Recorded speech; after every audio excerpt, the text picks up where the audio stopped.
প্রতিবন্ধকতাকে হারিয়ে আমরা দেখতে পাচ্ছি তারকেশ্বরের বালিগুড়ির সুশান্ত হেমব্রম। সে কিন্তু দীর্ঘদিন ধরে প্রায় 1 বছর ধরে, তাই তো 1 বছর ধরে এই যে ডেলিভারির কাজ করছে। আমরা দেখেছি অনেকে আমরা আছি, তারা অনেকে বলি যে কাজ নেই রাজ্যে, কাজ কিভাবে কি করব, সরকারি কাজের আশায় থাকি। কিন্তু সে সেই সরকারি কাজের আশা ছেড়ে তার দুর্ঘটনার পর থেকে এভাবেই পরিশ্রম বা তার যে স্ট্রাগল সেটা চালিয়ে যাচ্ছে।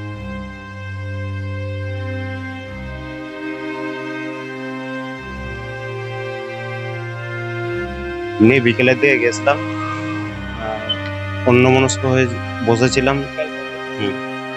কাছে আসতে ট্রেনটা, তখন মানে আচমকা লাইন থেকে সরে যেতে গেছি, পাটা ভেতরে।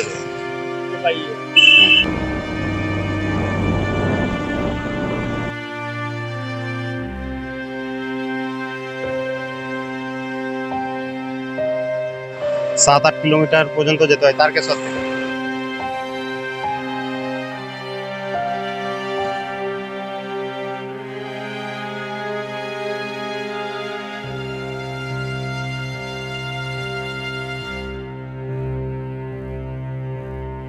একটু বলো, মানে কি হয়েছিল তোমার?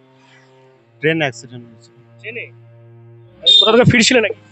না না, এমনি মাঠের দিকে বসতে গেছিলাম, আমাদের ওদিকে রেল লাইনটা আছে।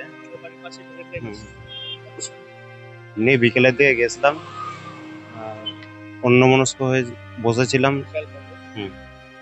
কাছে আসতে ট্রেনটা, তখন মানে আচমকা লাইন থেকে সরে যেতে গেছি, পাটা ভেতরে। আচ্ছা, তারপর থেকে তো মানে এখন এরকম অবস্থায় আছো। তোমার বাড়িতে আর কে কে আছে? মা, দাদা, বৌদি। উপার্জন করার মতো কে আছে? তো মা দাদা দুজনেই কাজ করে। তুমি এই ডেলিভারি কবে থেকে? জানুয়ারি 2025 জানুয়ারিতে। কেন ডেলিভারি কেন করতে হচ্ছে তোমাকে, বা করছো কেন? ডেলিভারি করছি কারণ ঘরে তো থেকেও কোনো ইয়ে নেই, সেই জন্যে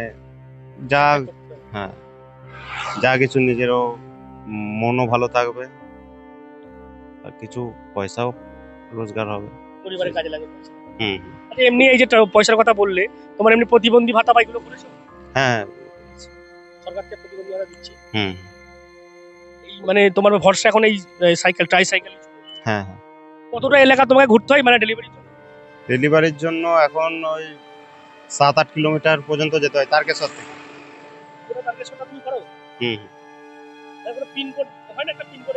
না না, এরকম হয় না। তারকেশ্বর থেকে ওই 5-7 কিলোমিটার পর্যন্ত আমি যাই, এই ট্রাইসাইকেল নিয়ে 5-7 কিলোমিটার পর্যন্ত আমার। এটা কি চার্জ দিতে হয় তো? হ্যাঁ। এই যে তোমার ডেলিভারি করে মানে কেমন মানে চলে যায়? মোটামুটি বলতে এমনি আমার যে খরচাটা সেটা হয়ে যায়।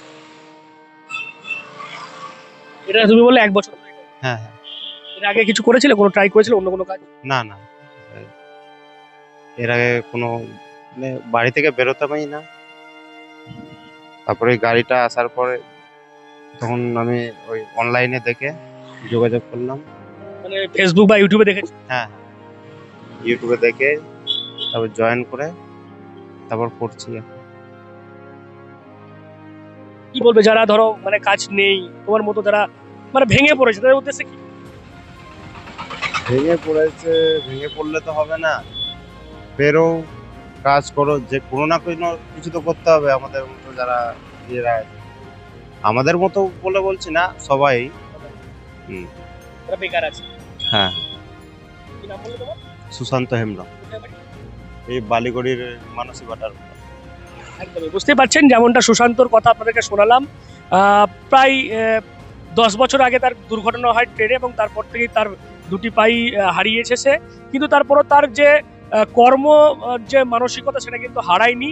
সে নিজেই পরিশ্রম করছে, আর এভাবেই এই যে একটা ট্রাইসাইকেল সেটাকে সঙ্গী করে তারকেশ্বরের বিভিন্ন এলাকা ঘুরে বেরিয়ে সেই ডেলিভারি বয়ের কাজ করছে। এবং তার যে এই যে বক্তব্য, যে বসে না থেকে যারা আমরা রয়েছি, তারা যদি চেষ্টা করলে কিন্তু কেষ্ট মেলে, বা এটা যে কথাই রয়েছে সেরকম চেষ্টা চালিয়ে যাচ্ছে এই সুশান্ত হেমব্রম। কি বলবেন তার বিষয় নিয়ে আপনারা অবশ্যই আপনারা কমেন্ট বক্সে। এরকম আরো খবর পেতে নজর রাখবেন ডিএনএন বাংলায়। ডিএনএন বাংলা সবার মনে, সবার।